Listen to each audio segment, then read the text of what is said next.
Praise the lord. దానియేలు గ్రంథం 10వ అధ్యాయం 18వ వచనం. నీవు బహు ప్రియుడవు, భయపడకుము, నీకు శుభమవును గాక, ధైర్యం తెచ్చుకొమ్ము. ఈ మాట దానియేలుతో చెప్పబడుతున్న మాట. దానియేలును దేవుడు బలపరుస్తూ తన దూతను పంపించి ఈ మాటలు పలుకుతున్నారు. దానియేలు, నువ్వు నాకు బహు ప్రియుడవు, నువ్వు దేనికి భయపడొద్దు, నువ్వు ధైర్యం తెచ్చుకో, నీకు శుభం కలగబోతా ఉంది. అవును, దేవుని చేత మనం బలపరచబడితే, దేవుని కొరకు మనం ఎదురు చూస్తే ఖచ్చితంగా దేవుడు మనకి వాగ్దానం ఇచ్చి బలపరుస్తున్నాడు. మనకు శుభం జరగబోతా ఉంది. ఏ అశుభం జరగబోతుందా, ఏ కీడు జరగబోతుందా, ఏ ఉగ్రత నా మీదకు రాబోతుందా అని నువ్వేం భయపడక్కర్లేదు. ఎందుకంటే నీ ప్రభువు నీకు క్షేమం ఇస్తాడు. నీ ప్రభువు నీతో ఉంటాడు. నువ్వు భయపడక్కర్లేదు. అందరూ భయపడుతున్నట్టుగా, లోకం అందరూ భయపడుతున్నట్టుగా, అన్యజనులు భయపడుతున్నట్టుగా, ఆయనను ఎరగని వారు భయపడుతున్నట్టుగా నువ్వేం భయపడక్కర్లే. నువ్వు ధైర్యం తెచ్చుకో.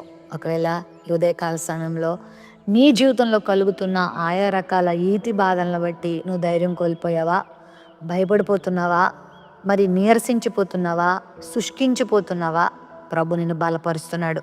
ఆయన మనల్ని బలపరిచే దేవుడే తప్ప బలహీనపరిచే దేవుడు కాదు. తన దాసులను, తన భక్తులను, తన బిడ్డలను తను ఎప్పుడు బలపరుస్తూనే వచ్చాడు. అందుకే తన ఎదుట యథార్థవంతులుగా జీవించే వారిని బలపరచుటకై ఆయన కనుదృష్టి లోకమంతా సంచరిస్తుందంట.